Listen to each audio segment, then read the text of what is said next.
Good morning, everyone. Thank you for joining. We'll give it a couple of minutes, let some of the other attendees join, and we'll make a start. Thank you.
Okay, hi everyone. Thank you for taking the time to join us on this second part of the Preparing for Business Continuity series of webinars.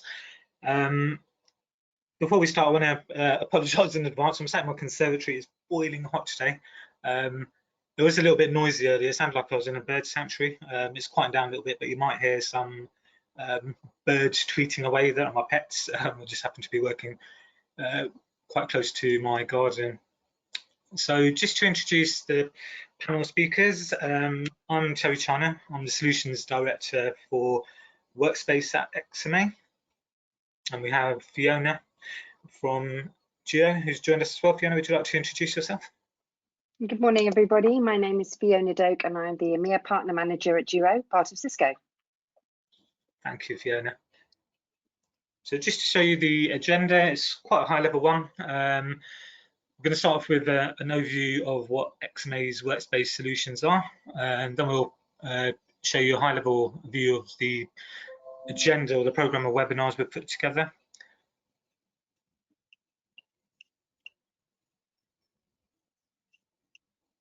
My screen's just free, so you should still be able to see my screen.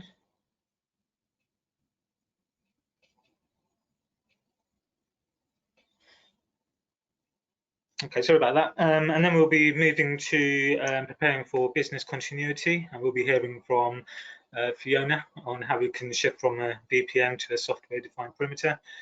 We'll wrap up with some questions, and any questions that you do have, just feel free to put them into the chat box that you have on your screen. We'll answer them as we go through. Otherwise, we'll leave them to the end, to the Q&A section, and we'll address them there. If we don't get a chance to do that today, or if you have any questions that you want to submit at a later date, feel free to reach out to your account managers, and we'll also share some contact details with you on the screen if you don't have an account manager. So just checking, Fiona, can you still see my screen? Because I think it froze a little bit. Yes, I can. It's just changed, yep. Excellent, thank you. So to give you an overview of our Workspace Solutions, our job really is to help customers simplify end-user computing, take away that complexity. And we're one of few, probably the only reseller in the UK that focuses on all three platforms, so Apple, Google, Microsoft, and we have a strong network of complementary partners that we work with that sit across all of those technologies. And kind of how we kind of do it is we focus on 4 key areas. So the first area is obviously deployment management, whether that's transforming your legacy management and migrating to modern management. So that might be, you might be using SCCM and you want to move over to Windows Autopilot. You might be enrolling Android devices and a traditional way, and you might be looking at moving over to Samsung Knox mobile enrollment or Android Zero Touch, we can support you with that as well. And the same with Apple as well, with Apple School Manager and Apple Business Manager. We also help containerize legacy applications and manage EUC infrastructure. We then kind of focus on the security element, so that's securing your user identities, your endpoints, and your data. The third part is around productivity and collaboration.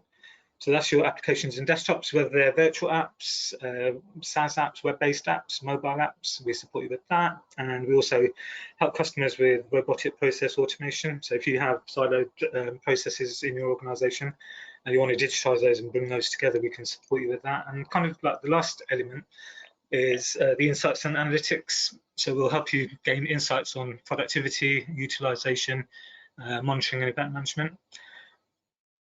So we're going through this challenging time at the moment, and what we've tried to do is put some webinars together that we think our customers would find useful. So we tried to build a journey on this. So the first series focuses on preparing for business continuity. The webinar we did last week was around remote PC access and virtualizing apps and desktops. Today with Fiona, we'll be talking about shifting from VPN to a software-defined perimeter. The other forthcoming ones, we have two-part series around developing a digital capability, and the final two towards the end of May will be around balancing innovation with security. So we've done all this great work. How do we ensure that the right security controls are in place and those controls don't hinder productivity? So yeah, please keep an eye out for those. If you can join us, that would be brilliant. So focusing back on today's webinar, preparing for business continuity, I will now pass over to Fiona when I can find the share section here for Fiona to run us through Duo. Okay, can you see my screen? Yeah. Excellent. Well, thank you, Terry. Thank you, everybody. It's an honour to be invited along to talk to you today about Duo and Zero Trust Unified Access Security. So I have a short deck that I'm going to walk you through. Right, Terry. Sorry. Is my screen working? Because it froze just then. Yeah, I can see it. Yeah. Perfect. Okay.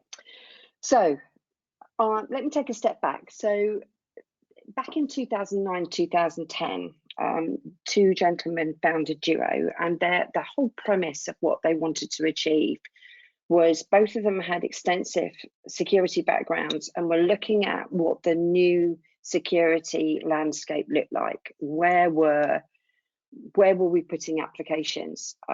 How were we challenging users to define, who they were and where they should go? And they really kind of started to look at the way that we had approached security previously and the way they felt that we should probably start to look at security from then on in. And really, until then, and I've been in the industry for 20 odd years, they felt that the security strategy generally had been looking at it from the outside in. So, there's the perimeter, put everything inside, run access policies, use firewalls, use legacy token solutions to authenticate users, and that became quite a normal for many organizations. What they wanted to do was turn that on its head and literally harden security from the inside out, and finding a way that was very scalable, that was very easy for users and organizations alike to deploy, but ensuring that through policy and visibility, each organization that has an instance of Duo can determine and define that experience to suit their own environment. So the key things that we care about from that is we care about trusting the users, we care about the devices that those users are coming from, and we care about the applications that they're going to. So really providing a software-defined solution that allows people access to applications and being able to trust them. And in all of that, providing organisations with the ability to drive different visibilities and different policies, as I said, depending on their own aspirations. And I always say at this point that I believe, it's a personal opinion, but I do believe that there are probably no two instances of Duo on the planet today that look the same, because everyone will have different perspectives on how they want to deliver Duo. And the new reality, despite the current situation, the new reality, given that we have cloud services, we have private cloud, we have hybrid, we have on-prem, is that users like me, and I have an EMEA role, so in normal circumstances, I would be traveling a good deal around EMEA, and being very expectant as a user. I expect to go and visit a partner in France, hot desk from their office, sit down, open my laptop, sign into Salesforce as if I was sat in our Duo office in London, or if I was working from my home office.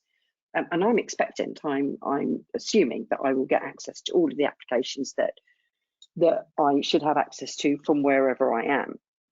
And the problem with that new reality is that whilst we are being diligent users, being expectant in that very way, it doesn't prevent and it doesn't deter people from using compromised devices and passwords and many other things to try and get access to organizations' crown jewels. And that's really important, that you can establish who has access and who doesn't.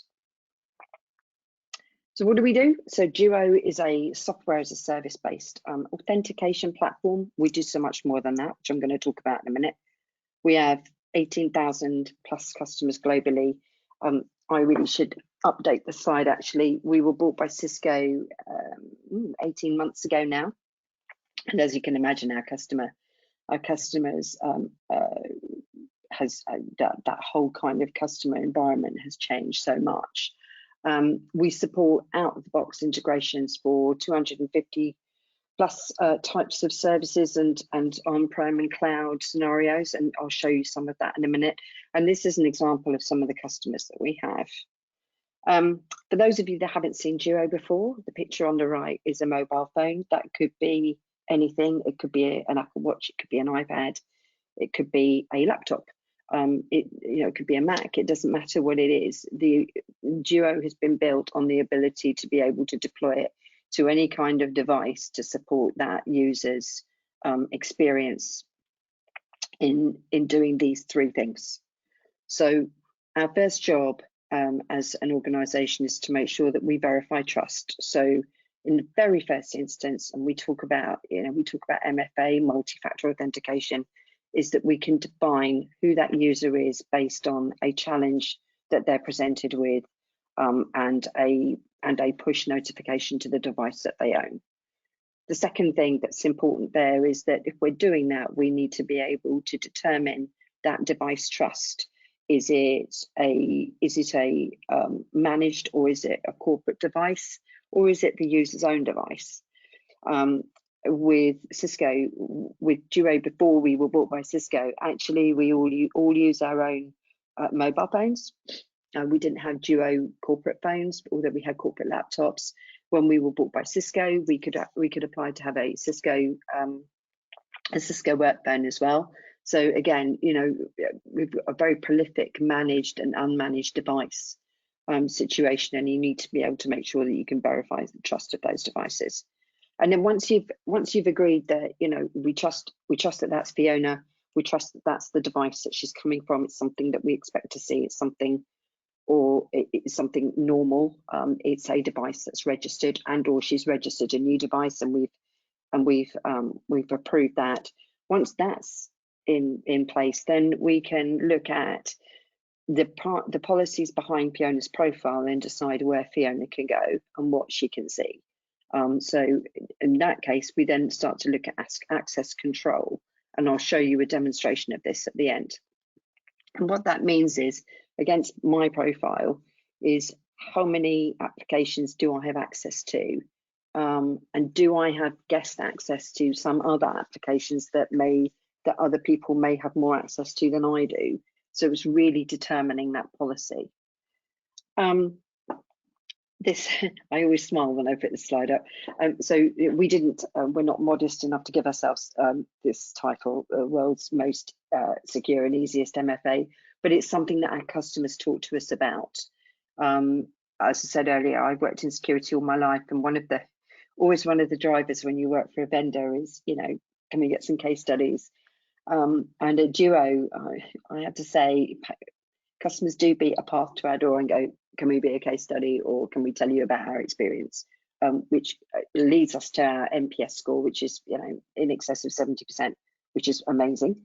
But also validates that customers right across the world, you know, actively use Xero day in, day out, talk to each other, talk to prospective Xero customers and advise them as to how easy it is to do these things, which is instant, you know, Xero instantly can integrate with all of the applications that an organization has.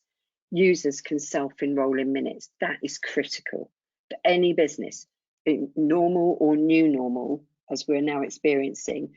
As you can imagine, we have seen a huge uptake in Xero in the last month or so.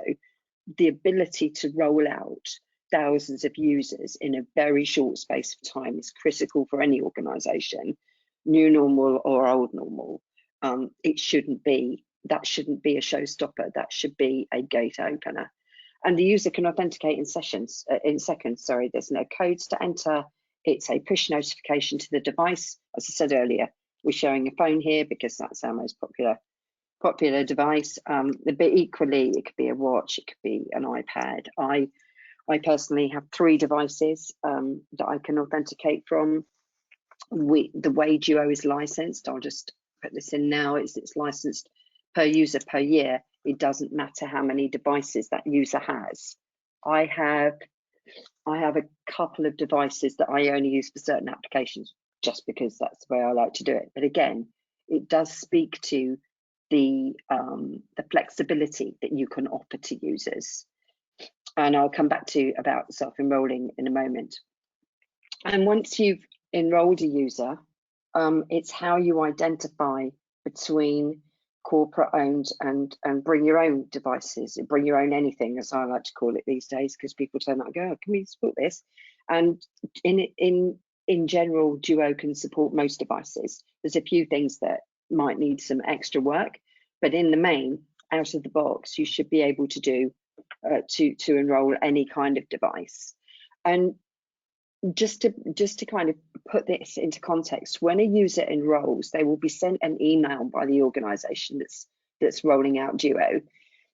They will click on a link and they will be guided through a step, and it takes 2 or 3 minutes. I'll show you how to test it for yourself at the end, and I would urge you to do that. You'll go through a few steps. It will say, what is it? It's a phone, great. What's the phone number? So you put that in, and then it'll send a QR code. You'll take a picture with your mobile because you've downloaded the Xero app to your mobile or your device. You take a picture, and then it's validated that that is the device that we need to send the push to. I want to make it very clear at this point that Xero stores no detail except the fact that they need to know where we send the push to. We don't store users' credentials. We work in the background with AD so that you can push policy, but we don't actually hold any details at all. It's just a cloud-based push system that pushed by the AD on the back end will allow you to enforce policy to determine where Fiona can authenticate and what device you can come from. And the great thing is that this picture on the right-hand side that keeps flashing at you is that if you actually click on the Xero mobile app, you get 3 little bars on the top right-hand side. You can actually click on that and see how secure your own device is. Is it screen lock enabled? Is the iOS up to date? Is the app up to date? And the organization that that user is using Xero for can also enforce policy there. So for example, Xero actually work on a policy that I have to, on my own mobile, run the current iOS and half a one behind. I can't be 2 iOS versions out of date, otherwise the push won't work. and I'll be locked out of applications. So it encourages me as a user to keep myself up to date. And it's amazing actually when I talk to users a lot and I present at a lot of seminars. One of the questions I always ask an audience when I can see them is, you know, how many of you use Duo? And people put their hands up. And when I get to this slide, people kind of get their phones out and go, yeah, look, I look at this all the time. I'm very lazy. I will wait until that says 80% and I'm really pushed to update my iOS, but that's just because I'm lazy. But if I don't do it, I will get locked out. So there is a momentum to make sure that you keep yourself up to date. And as I say, we support all platforms, Windows, Mac OS, iOS, Android, you name it. And if you name something that we don't, then we will work on it, because the whole point with Duo is that we want to be that adaptive MFA. We want you to be able to use your devices to enforce this slide, which is basically contextual policies based on the risks and the application access of different groups of users that you as an organization will have. What I mean by that is there is a set of policies within Duo that are applied to many different kinds of users. I'm in the sales group, so my access may be more than someone in admin, and I may have less, well, probably do have less abilities to get to certain applications than my manager does. But you can enforce contextual policy based on many things. It could be an IP address. You could say, right, I don't want Fiona accessing Salesforce from her iPad. I only want Fiona to be able to access using to authenticate her phone or her laptop. You can enforce policy that says, I don't want Fiona to access Salesforce from North Korea via any particular vehicle. However, if Fiona's in Frankfurt in our German office, she can access Salesforce from either her iPad, her iPhone, or her laptop, you know, using it to authenticate. I always think human stories are useful here. So, quick story for you: when I joined Duo, I joined in September. I have a daughter. It was half-term holiday. When I'm not doing IT, I'm a really keen scuba diver. We have a home in Egypt, so it was half-term. I just joined, skipped off to Egypt for a week with the family. And I'm not very good at not reading my email on holiday. I generally read it for 20 minutes in the morning, just so that I don't come back to an email the size of a house, and also so that, you know, I can just skip through things and clean out junk and answer anything that I think might be important. And I was new at this point and keen as well. So anyway, Tuesday morning, had to be skipping through my email. I saw an email from someone asking a question. I thought, oh, I wrote a Salesforce report for that last week. I'll send it to them. So I skipped off to Salesforce, and when I went to log in, I picked up my iPhone because I knew it was going to challenge me. But my horror, on the screen, this little, we're very granular at Duo, this very sad face turned up and said, the wording underneath it said, you do not have access to this application because your geolocation is not valid. And what that meant was that when they compiled my profile as a user traveling around EMEA, they'd left Egypt off, which is fine. So I rang the US in the afternoon and went, Egypt's part of EMEA, can you add it in? Because I can't get into Salesforce. And we had a little question and answer session, and I told them a bit about some employment details, and they changed it. So again, I hope that gives you an idea of how deep and contextual you can get with policy and determining who can do what from where. This is a snapshot of how we support applications, you know, from left to right. And really, if you don't remember anything else from this presentation today, please look to the bottom right. You'll see it says geo.com/docs.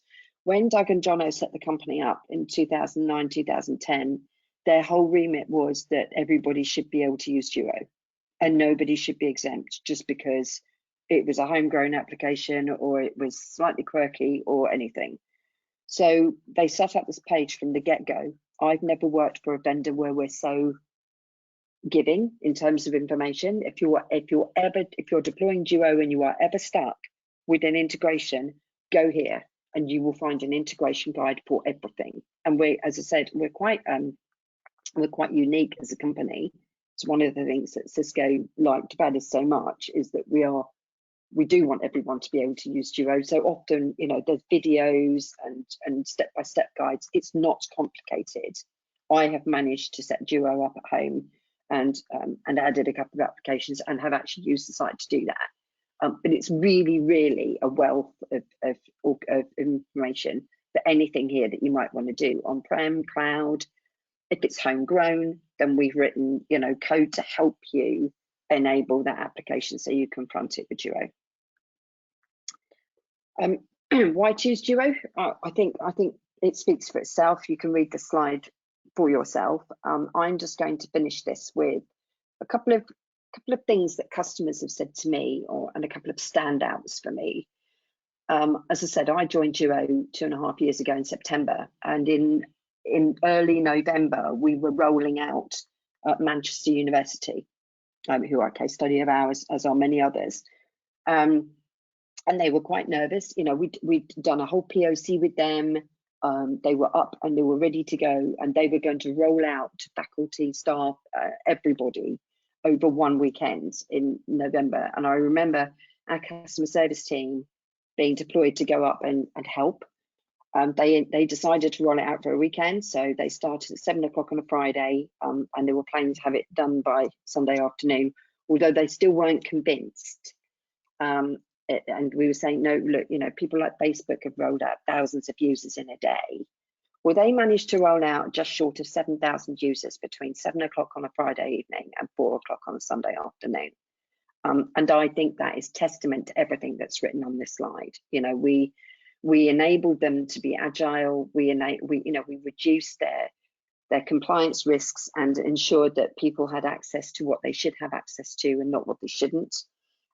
We improved their workforce productivity by allowing people to be able to access, students being able to access, you know, certain classes and information online from anywhere. And in terms of total cost of ownership, they were looking at many different solutions that they figured would work. One of the reasons that they chose Xero was our flexibility in order to allow users to use their own devices, and the fact that you could enroll users in moments and feel comfortable in hours that you had users accessing the applications that they should and not the ones that they shouldn't. Now, at this point, I'm going to try and be very clever, because I realized this morning that this is a very new presentation and it isn't working. So I'm just going to see if I can flick to, not that, one moment. This web page. Can you see this, Terry? Yeah, I can see that, Fiona. Excellent. Okay, for the audience on the call, again, this is somewhere that you can go and play with Xero for yourself. This is a public website, xero.com/demos, and I'm pretty sure we're going to send all these links out to you afterwards. But this is a great interactive website. It's completely canned, so you can't break it. So it's been written for people like Fiona, who will try and break everything on a daily basis.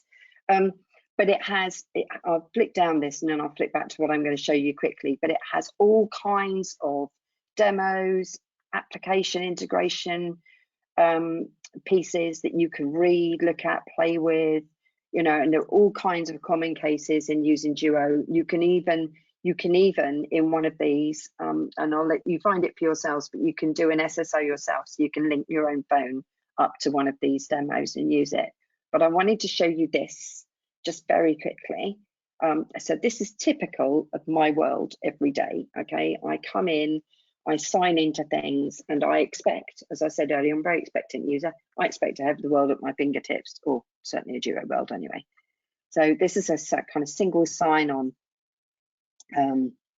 application that we can show you. And as I say, everything is canned. So basically you just click into these boxes. So this is my applications being protected by Xero. Everything is customizable, you know, logos, customer logos and everything. And I will click login, and it will offer me some options. It will say, look, okay, send me a push, call me, enter a passcode. Back to this policy thing here. You could just say, send me a push or enter a passcode or call me.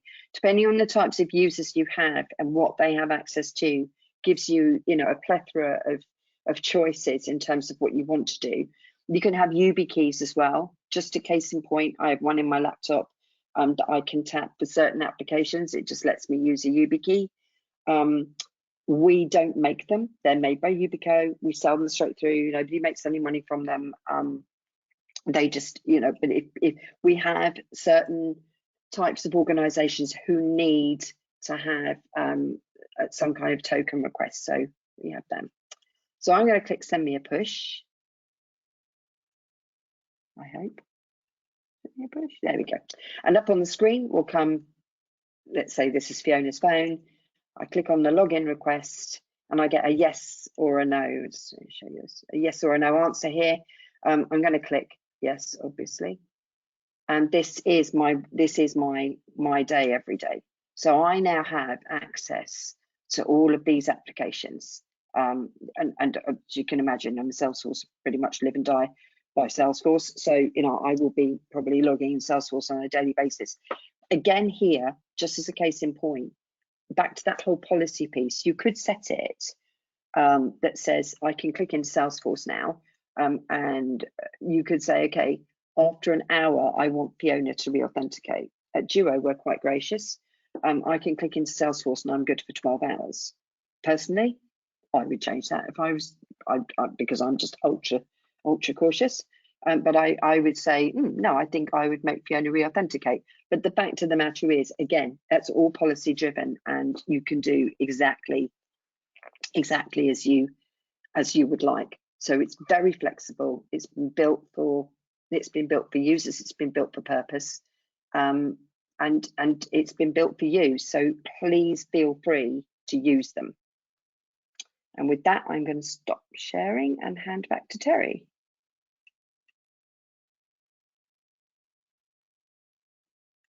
Thanks, Fiona.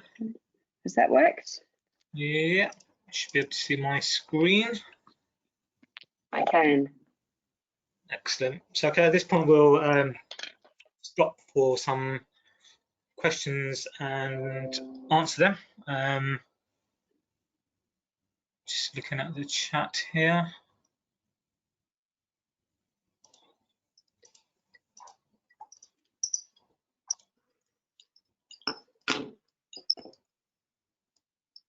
Okay, so Fiona, we have one here. It says, can you authenticate by date and time, or can a device only access an application between set times? And the second part of that is, can you authenticate? Absolutely, yes. And again, as I said, that's all completely policy driven. So you could say, we only want, Fiona to access Salesforce between office hours, and after that, no, she can't. So, and you can, and as I said earlier, you can also decide which device you might want to access certain applications.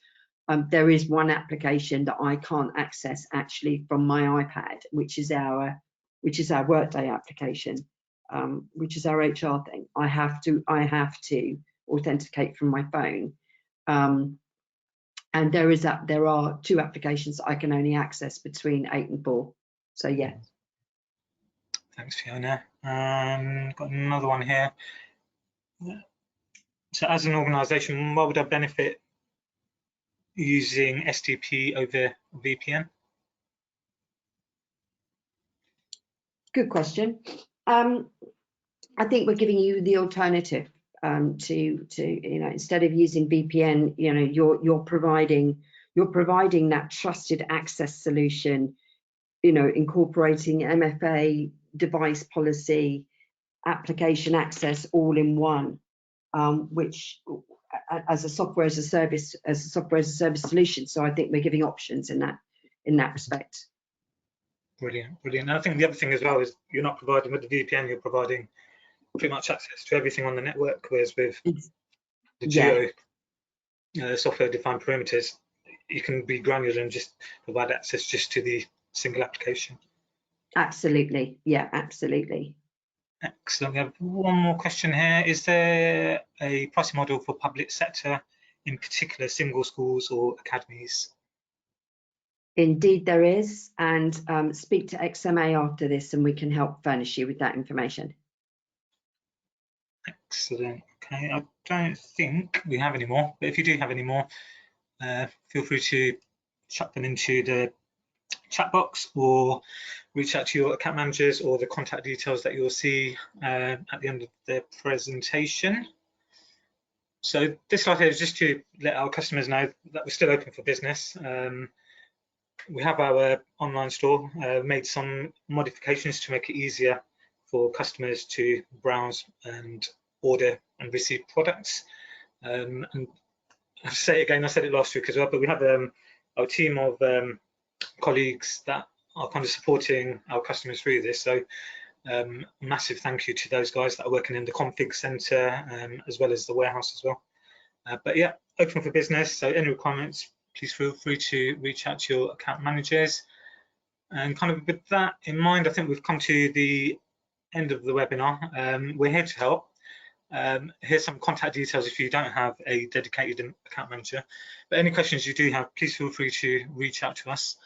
We'll come back to you as soon as we can. If there's any additional information you need, demos, any additional technical questions that you might have, again, feel free to contact us.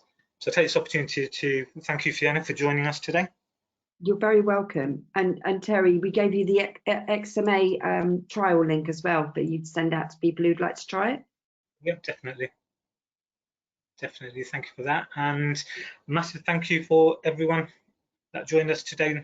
To the time, we understand how busy everyone is. Really appreciate you taking the time out to join us. I'm going to move from this boiling hot conservatory, and I hope to see you all again on our next webinar next week. Thank you. Thank you.